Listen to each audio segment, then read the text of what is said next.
जी जी, बिल्कुल बिल्कुल, आप सही कह रहे हैं। तो अब पाकिस्तान की एंट्री करवाई है योगी आदित्यनाथ ने, और दूसरी तरफ उन्हीं के साथी और देश के केंद्रीय गृह मंत्री जो हैं वो ईद और मुहर्रम पे एक एक सिलेंडर बांट रहे हैं। क्या कहेंगे योगी आदित्यनाथ? ये दोनों के बीच की बात है और जरूर इस पर बहस होनी चाहिए दोनों के बीच। जम्मू कश्मीर का चुनाव बहुत महत्वपूर्ण है, लेकिन इन सब के बीच इधर हरियाणा में आज राहुल गांधी की एंट्री, और ये क्या कहती है, इसके क्या मायने हैं? जरा आना चाहता हूं जल्दी से प्रशांत टंडन जी आपके पास। प्रशांत जी, कैसे देखते हैं आप राहुल गांधी की एंट्री? देर आयद दुरुस्त आयद ये कहा जाए यहां पे, या यहां देर की बात नहीं है, बिल्कुल सही समय पे आए हैं? देखिए, बहुत सारे मैच जीते गए। जब कोई फिफ्थ राउंड आता है सेंचुरी मार देता है। तो ये इलेक्शन में मोदी जी भी गायब थे। मोदी जी अमेरिका में थे। और लेकिन दोनों दोनों के प्रचार में फर्क ये है राजीव जी कि मोदी जी कोई प्रॉमिस नहीं कर पा रहे हैं। ना वो प्रॉमिस कर पा रहे हैं, ना वो ये कह पा रहे हैं कि हमने 10 साल क्या किया। इस 10 साल में 9.5 साल तो खट्टर जी थे। वो खट्टर जी का नाम भी नहीं ले पा रहे हैं। सभाओं की स्थिति ये है कि आज मैंने पता किया तो मालूम पड़ रहा है कि सीटें खाली रहती हैं, लोग नहीं आते हैं।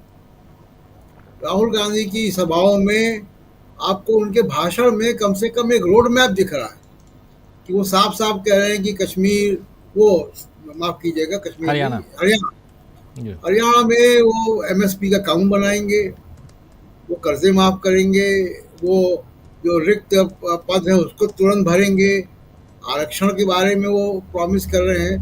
तो बहुत सारी चीजें वो बता रहे हैं, एक रोड मैप दे रहे हैं जिन समस्याओं से हरियाणा के लोग जूझ रहे हैं। अग्निवीर की स्थिति यह है राजीव जी कि वहां पे युवा अब अग्निवीर की उम्मीद छोड़ चुके हैं फौज में जाने की। तो जो फौज के जाने के तैयारी करने वाले युवा हैं वो कुछ और तैयारियों में लग गए हैं, कुछ और नौकरी पेशा कर रहे हैं। बहुत सारे लोग दिल्ली में तमाम नौकरियां करते हैं आके। तो ये स्थिति हरियाणा की है। लेकिन एक और मजेदार कि योगी आदित्यनाथ को आपने दिखाया, वो बड़ा रोचक है प्रकरण पूरा, कि पहले 2 चरण के मतदान वहां हो चुके हैं, एक आखिरी चरण के मतदान के लिए योगी आदित्यनाथ को उतारा गया। पाकिस्तान, पीओके, आप कश्मीर के लोगों को पाकिस्तान और पीओके क्या बताएंगे? वो आपको बैठा के सिखा देंगे। वहां वो मुद्दे ही नहीं है। हम लोग वहां अभी रहकर आए हैं, वहां मुद्दे ये नहीं है। और एक और दूसरा जो वहां पे जो जहां चुनाव हो चुका है, देखिए बद्रीनाथ हार चुके, अयोध्या फैजाबाद हार गए, अब श्री वैष्णो माता धाम का भी एक विधानसभा क्षेत्र है और वहां बीजेपी बहुत संकट में है, हार भी सकती है। एक तो वहां रिबल कैंडिडेट है, जिसको टिकट दिया टिकट बदला, जिसको टिकट, वहां चुनाव हो चुका है, लगभग 80% मतदान हुआ है श्री वैष्णो माता धाम के विधानसभा सीट पे। लेकिन रोचक बात यह है राजीव जी कि वहां पे जिसको टिकट दिया टिकट बदला गया, जिसका टिकट कटा वो नाराज हुए। उसके बाद जो बारीदार वहां एक कम्युनिटी है जो कि संरक्षक है वैष्णो देवी मंदिर के सदियों से, वो नाराज है बीजेपी से, क्योंकि नरेंद्र मोदी ने खुद बड़े बड़े वादे किए थे जो पूरे नहीं किए। उनकी आरक्षण की मांग थी, वो भी पूरी नहीं हुई। तो बारीदार कम्युनिटी ने अपना कैंडिडेट खड़ा कर दिया। 9% वहां मुसलमान है। कांग्रेस के जो उम्मीदवार है भूपेंद्र सिंह, वो जो वहां पे टट्टू वाले हैं या पिट्ठू हैं, उनके यूनियन के नेता रह चुके हैं। जी। तो श्री माता वैष्णो देवी का चुनाव भी बड़ा रोचक हो गया है। और वहां भी अगर बीजेपी की सीट नहीं निकल पाएगी तो बद्रीनाथ, अयोध्या के बाद श्री माता वैष्णो देवी, ये परिक्रमा बीजेपी पूरी कर लेगी हिंदुत्व की।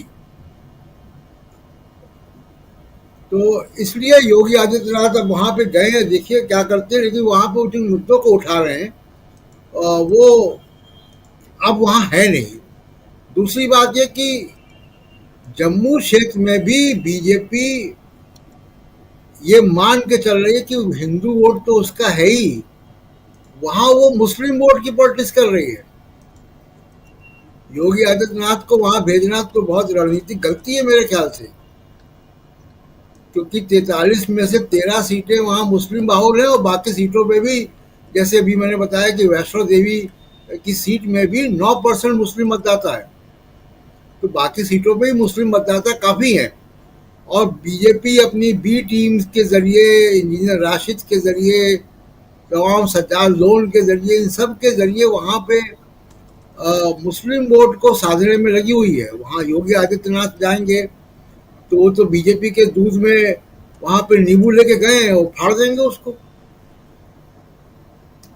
तो हम लोग राहुल गांधी की रणनीति की चर्चा करें, लेकिन जरा योगी आदित्यनाथ को वहां भेजने की रणनीति क्या है, ये हम 8 तारीख को फिर चर्चा करेंगे राजीव जी। बिल्कुल सही कह रहे हैं आप। 8 तारीख को फिर चर्चा करेंगे। नरेंद्र मोदी ने आखिर, या कहें तो बीजेपी ने आखिर योगी आदित्यनाथ को क्यों भेजा जम्मू में प्रचार के लिए, वो भी तीसरे फेज के प्रचार से पहले 2 फेजेस के प्रचार हो गए, लेकिन उसमें योगी आदित्यनाथ की एंट्री नहीं हुई। हम लोगों ने जब जम्मू कश्मीर की यात्रा की थी और अभी से 2 दिन पहले जब लौट के आए हैं, तो वहां पर भी हम लोगों ने यह चर्चा की थी और अपने कार्यक्रम के दौरान भी ये सवाल उठाए थे। लेकिन आज जब एंट्री इधर हरियाणा में होती है राहुल गांधी की, तो उसके क्या मायने हैं, ये समझने की कोशिश कर रहे हैं हम। और उसके साथ साथ राहुल गांधी ने यहां कैसे हरियाणा में अपनी एंट्री के साथ साथ बीजेपी के पसीने छुड़ा दिए हैं, यह समझने की कोशिश करते हैं। हमारे साथ 2 और साथी जुड़ गए हैं। प्रोफेसर रविकांत जी जुड़ गए हैं, धनंजय कुमार जी उधर मुंबई से जुड़ गए हैं हमारे साथ। आप दोनों का स्वागत है। और सीधा जरा आना चाहता हूं जल्दी से समीर जी आपके पास। समीर आत्मज मिश्र हमारे साथ जुड़े हुए हैं, उनके पास आना चाहता हूं। समीर जी, कैसे देखते हैं आप राहुल गांधी की हरियाणा की एंट्री, उसमें यह धमाकेदार भाषण, क्या मायने इसके? राहुल गांधी पूरी तैयारी के साथ और लंबा बोले। राहुल गांधी, सबसे बड़ी चीज है कि 15-17 मिनट नहीं बल्कि 30 मिनट से ज्यादा राहुल गांधी ने भाषण दिया। और यहां से कहीं ना कहीं राहुल गांधी एक तैयारी के साथ गए थे। पहले वो एक वीडियो जारी करते हैं हरियाणा को फोकस। जब अमेरिका गए थे तो वहां पर डंकी रूट से जो लोग गए हुए हैं उनमें से मिलते हैं, उन्हीं में से एक के घर पहुंचते हैं राहुल गांधी, ये सारी बातें। और उसके बेटे का जिक्र करते हुए, देव का जिक्र, बेटे का नाम देव, उसका जिक्र करते हुए राहुल गांधी ने जो बातें रखी है, बेरोजगारी का जो जिक्र किया है, और जो टचिंग पॉइंट जो बोलते हैं ना कि बिल्कुल उस जगह पे टच करना जहां से आपको लगे कि नहीं, एक इमोशनल कार्ड जिसको कहते हैं अगर राजनीति में कहा जाए, वो यहां पर खेल दिया राहुल गांधी ने। क्या कहते हैं आप इस पे, क्या मायने इसके? राजीव जी, राहुल गांधी की